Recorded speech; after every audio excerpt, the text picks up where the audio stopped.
नमस्कार, स्वागत है आपका। मैं हूं आपके साथ सपना दीपक मद्देशा। बुलेटिन का आगाज करेंगे। गौतम बुद्ध नगर पुलिस कमिश्नर लक्ष्मी सिंह के निर्देशन में एडीसीपी सेंट्रल नोएडा के पर्यवेक्षण में एसीपी 3 सेंट्रल नोएडा राजीव कुमार गुप्ता ने थाना सूरजपुर क्षेत्र में फुट पेट्रोलिंग करते हुए सुरक्षा व्यवस्था का जायजा लिया। उन्होंने निर्देश दिए कि संदिग्ध वाहनों को बैरिकेडिंग कर चेक किया जाए, यातायात व्यवस्था दुरुस्त रहे और नियम न मानने वाले चालकों के खिलाफ कार्रवाई की जाए। सभी पीसीआर व पीआरवी वाहनों को लगातार भ्रमणशील रखते हुए सुरक्षा सुनिश्चित करने के निर्देश भी दिए गए। यह कदम नागरिकों की सुरक्षा और कानून व्यवस्था बनाए रखने के उद्देश्य से उठाया गया।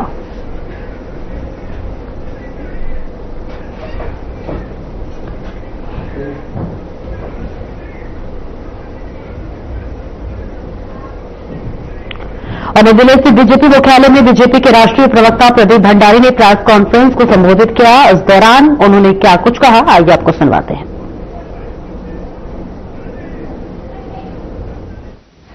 उसके पहले आप सभी ने अभी देखा होगा जैसे मुंबई में दो परिवारवादी हार के डर से एक साथ गठबंधन में आए हैं और आपको ये क्लियर प्रूफ दो परिवारवादी के मुंबई में साथ में आने से स्पष्ट हो चुका है कि इन दोनों को इस बात का डर है कि मुंबई की जनता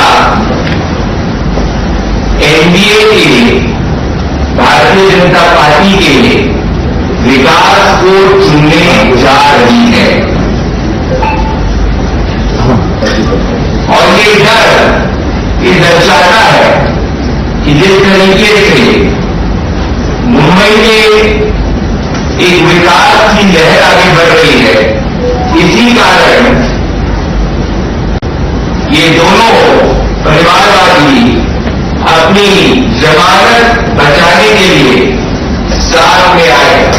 पर मुंबई की जनता और महाराष्ट्र की जनता विकास के साथ में है, एनडीए के साथ में है, भारतीय जनता पार्टी के साथ में है और वो विकास को चुने। दोस्तों, एक तरफ का मुंबई में दो परिवारवादी अपनी जमानत बचाने के लिए साथ में आ रहे हैं, जानते हैं कि विकास के साथ में मुंबई है, एनडीए के साथ में मुंबई है। वहीं दूसरी तरफ पूरा देश इस बात में आक्रोशित है कि जब पश्चिम बंगाल की सड़कों पर हमारे एक हिंदू भाई जिसकी बांग्लादेश के अंदर कट्टरपंथियों ने निर्मम हत्या करी, उस हिंदू भाई के पक्ष में आप सभी ने देखा, भले दिल्ली हो गया, भले मुंबई हो गया या देश के अलग अलग कोनों के अंदर हिंदू समाज सड़कों पर लोकतांत्रिक रूप से प्रोटेस्ट करने आया। सिर्फ बंगाल के अंदर ही बंगाल की पुलिस ने चुन कर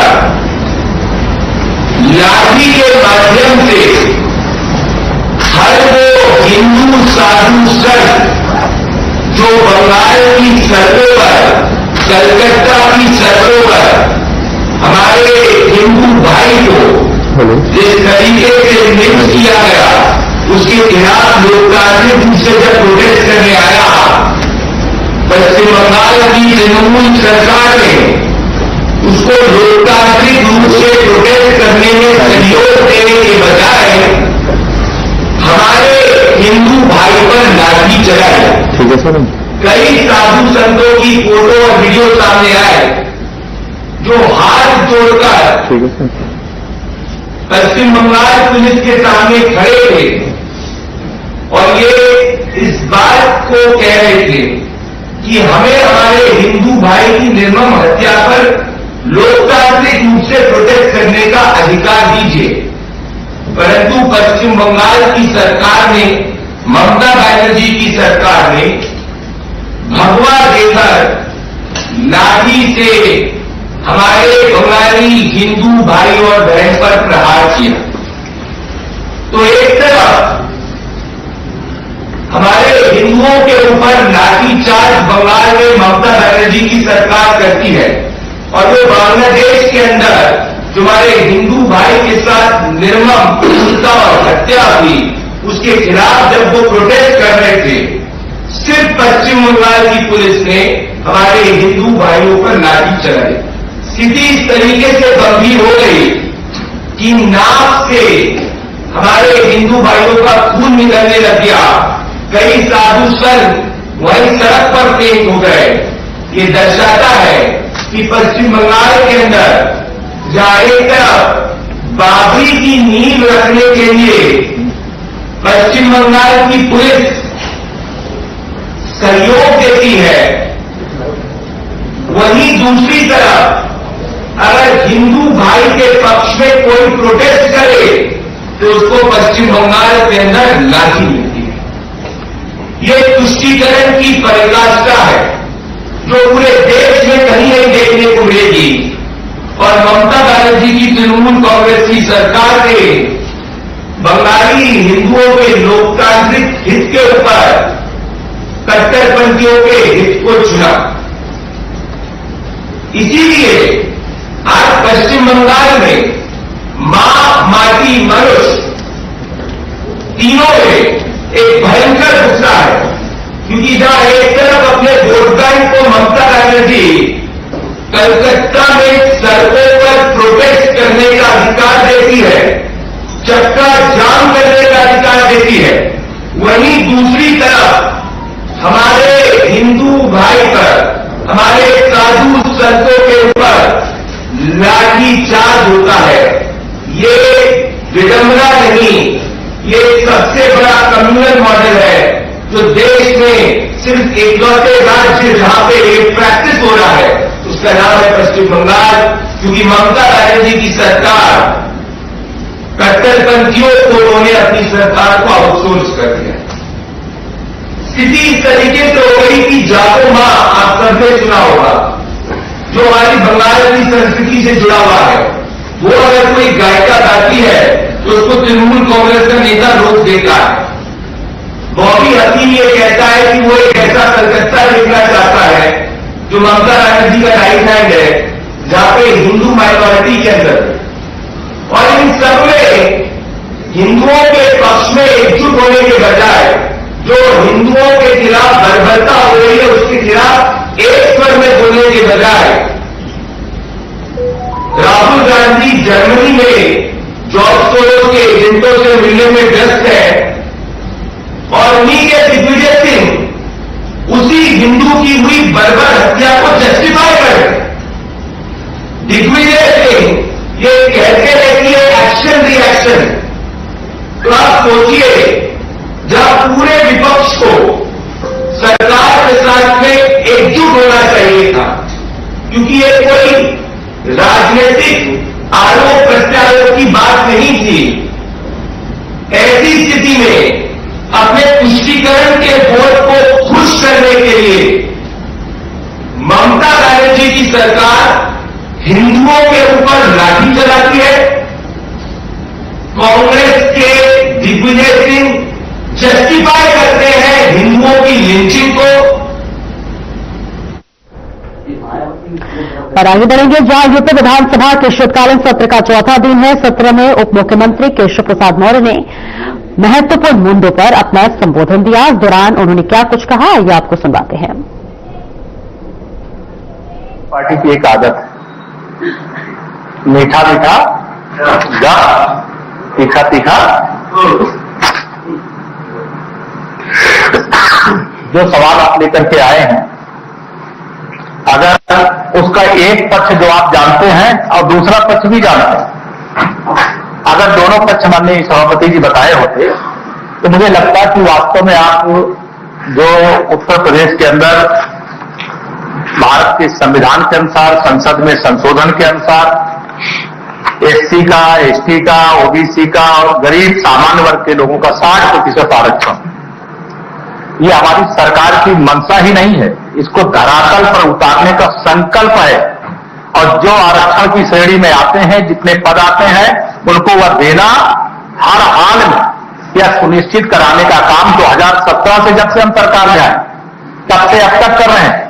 माननीय सभापति जी, अभी इन्होंने लेखपाल भर्ती का विषय उठाया। यह सच है कि उसमें आरक्षण की प्रक्रिया का पालन करते हुए जो विज्ञापन नहीं निकाला गया, स्वयं माननीय मुख्यमंत्री जी की अगुवाई में बैठक हुई, स्वयं मैंने इसमें निर्देश दिया 27% ओबीसी का, 21% अनुसूचित वर्ग का, 2% एसटी वर्ग का और 10% ईडब्ल्यूएस के आरक्षण की प्रक्रिया को सुधार करते हुए पुनः यह विज्ञापन प्रकाशित कराया जाए, यह निर्देश माननीय सभापति जी दिया जा चुका है। देखिए, समाजवादी पार्टी खोजती रहती है, तलाश में रहती है, इंतजार में रहती है, क्या मिल जाए, कैसे सरकार को बदनाम किया जाए।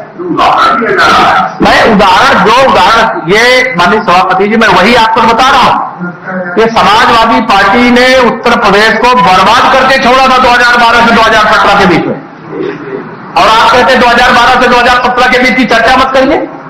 अरे नकल माफियाओं का गैंग, भर्ती माफियाओं का गैंग तो आपने तैयार किया था, उनकी तो नस तोड़ने का काम हमारी सरकार ने किया। शांत रहिए, अभी भी समाजवादी पार्टी शांत रहिए, अभी भी आप शांत रहिए, आप शांत रहिए, गलत बात है, अभी भी ये गलत बात है, धोखा की गलत बात है ये। अभी भी लेकिन आप बोलेंगे तो उसमें भी लोग धोखा करेंगे, अभी भी नहीं रोकेंगे किसी को। जो भी अधिकारी, मैं ये सदन में स्पष्ट तौर से कहना चाहता हूं कि जांच करा रहे हैं कौन समाजवादी पार्टी का एजेंट बन करके इस प्रकार से फर्जी तरीके से विज्ञापन प्रकाशित करता। हमारी सरकार की मंशा नहीं है, हमारे मुख्यमंत्री की मंशा नहीं है। आप पूरे डंके की तौर से कहते हैं जो आरक्षण की प्रक्रिया है, जो संविधान संपत्ति जिनको मिलना चाहिए उनको भी देंगे। और माननीय सभापति जी, आपके माध्यम से मैं सदन के माध्यम से घोषणा करता हूं, और ये कैबिनेट का फैसला हो चुका है, अभी तो हम ये आरक्षित श्रेणी की सरकारी नौकरियां ही नहीं, अभी तो हम संविदा और जो हमारे आउटसोर्सिंग के कर्मी उसका भी आदेश जारी कर रहे हैं जल्दी से जल्दी, उसमें भी आरक्षण देने का काम करेंगे। कोई भेदभाव नहीं होने देंगे। ये भेदभाव यद्यपि ये शासनादेश 2008 का था, लेकिन आपकी सरकार में वो लागू नहीं हुआ, उस समय से घोटाला शुरू हुआ, उसको ठीक करने का काम हमारी सरकार कर रही और उसको करेंगे। अभी आउटसोर्सिंग की दिशा में भी हमने एक बड़ा कदम उठाने का काम हमारी सरकार ने किया है। माननीय सभापति जी, हम जानते हैं उत्तर प्रदेश में 27% ओबीसी का आरक्षण है। आपको दर्द नहीं होता, आप तो दवा खोजते हो 2027 की, लेकिन जो मतदाता है वो आपकी असलियत को जानता है। 27% ओबीसी के आरक्षण का मतलब एक जाति नहीं होती है।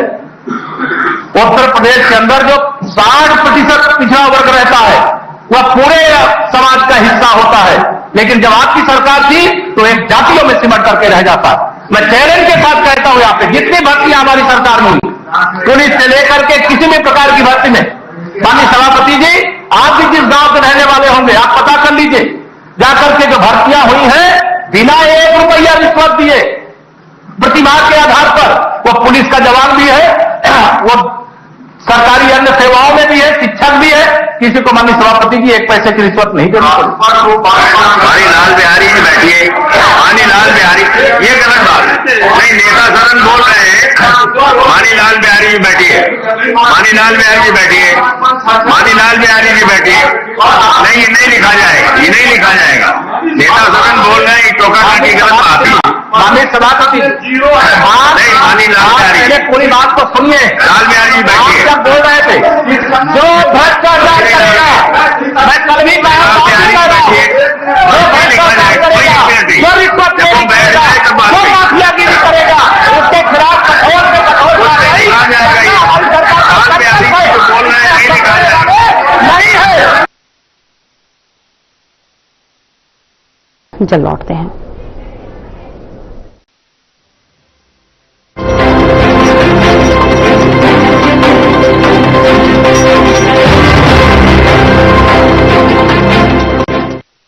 लोग सेहत बनाने के लिए क्या क्या नहीं करते, जिम जाते हैं, कसरत करते हैं, काजू बादाम प्रोटीन के डिब्बे तक घोल घोल कर पीते हैं, फिर भी उनकी सेहत नहीं बनती।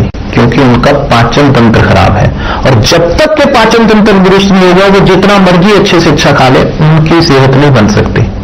इसलिए हमारी संस्था सन्यासी आयुर्वेदा ने एक ऐसी दवा का निर्माण किया है जो कि आपके लिवर को, आपके पाचन तंत्र को दुरुस्त करने का काम करती है, ताकि आप जो भी खाएं उसका पूरे का पूरा निचोड़ आपके शरीर को लगे, आपकी भूख बढ़े, खाया पिया सही से लगे, नया खून बने, हड्डियों में जान आए, वजन बढ़े और आप मोटे तगड़े खूबसूरत पर्सनैलिटी के मालिक बन जाए। सिर्फ 655 रुपए की पूरे 1 महीने की दवा होती है और आप इसे घर बैठे 011 45 45 45 45 पर फोन करके दवा मंगवा सकते हैं। क्या रंग खिला, क्या रूप सजा, मैं ही नहीं दुनिया ने कहा।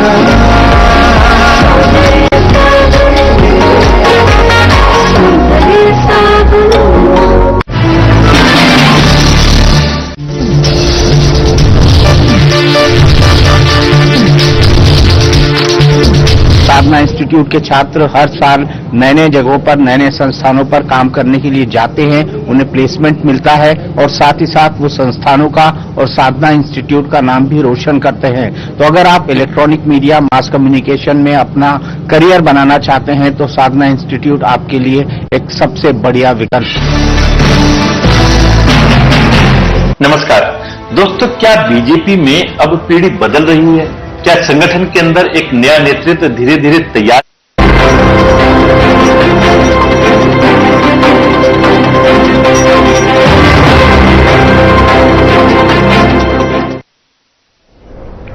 और ब्रेक के बाद एक बार फिर से स्वागत है आपका। खबरों में आगे बढ़ेंगे। लखनऊ के कॉलविन तालुकदार कॉलेज की वार्षिक खेल प्रतियोगिता का आयोजन किया गया, जिसमें मुख्यमंत्री योगी आदित्यनाथ ने शिरकत की। सीएम योगी ने कार्यक्रम को संबोधित करते हुए कहा कि संविधान के 75 साल पूरे हुए, वंदे मातरम के 150 साल पूरे होने को है। परिश्रम करने से नई मंजिल मिलती है। भारत माता की, भारत माता की, भारत माता की, वंदे वंदे वंदे। कालविन तालुकदार कॉलेज में आयोजित वार्षिक खेलकूद प्रतियोगिता के आज के इस आयोजन में भारत सरकार के मंत्री, अध्यक्ष ब्रिटिश इंडिया एसोसिएशन कुंवर कीर्तिवर्धन सिंह जी,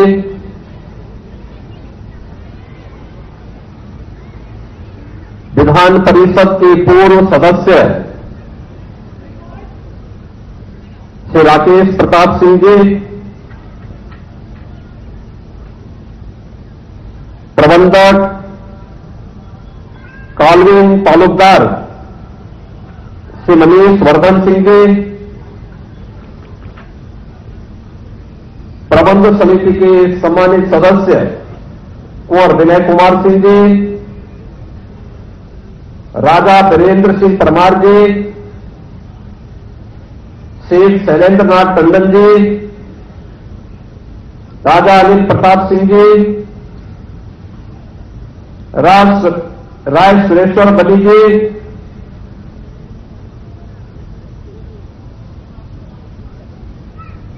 कालविन तालुकदार कॉलेज प्रबंध समिति से जुड़े हुए सभी सम्मानित सदस्यगण,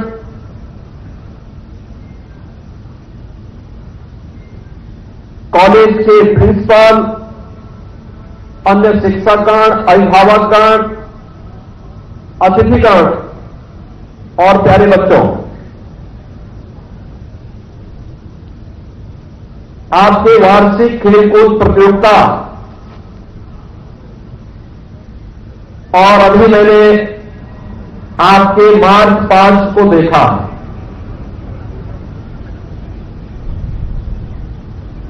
इससे ठीक पहले यहां पर जो 5 अलग अलग हाउसेज हैं, उनसे जुड़े हुए अलग अलग ग्रुप के बच्चों के प्राइवेट ड्रेस को भी यहां पर हम लोगों को देखने का अवसर प्राप्त हुआ। मैं कह सकता हूं कि एक अच्छा प्रयास काल्पनिक तालुकदार के इन बच्चों ने किया है और मार्च पास्ट में आपका अनुशासन कदम से कदम मिलाकर के आगे बढ़ने का जज्बा ऐसे लगता था जैसे देश की आजादी के लिए नेताजी सुभाष चंद्र बोस के आह्वान पर जब भारत का नौजवान कदम कदम बढ़ाएगा, इस गीत का गायन करते हुए मातृभूमि के लिए अपने आप को समर्पित करता था। आज यहां के मार्च पास्ट में वह दृश्य मुझे देखने को मिला है। मैं सबसे पहले काल्पनिक तालुकदार को इस वार्षिक खेलकूद प्रतियोगिता के अवसर पर हृदय से बधाई देता हूं और इस शानदार प्रदर्शन के लिए, और उसमें भी बेटियों का प्रदर्शन उनसे भी शानदार था जो यहां पर बालक थे। उन सभी को मैं हृदय से बधाई देता हूं। इस प्रबंध समिति के अध्यक्ष, भारत सरकार के मंत्री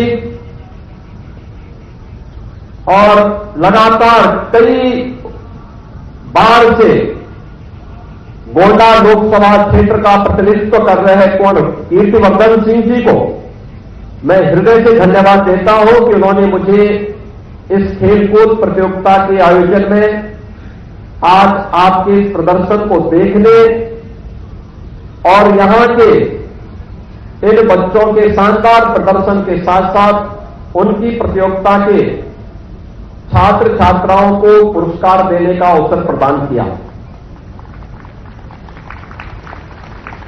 मैं इस अवसर पर विनम्र श्रद्धांजलि अर्पित करूंगा इस संस्था के पूर्व अध्यक्ष, उत्तर प्रदेश शासन के पूर्व मंत्री कुंवर आनंद सिंह जी को, जिनके साथ में कई बार इस संस्था के उन्नयन के बारे में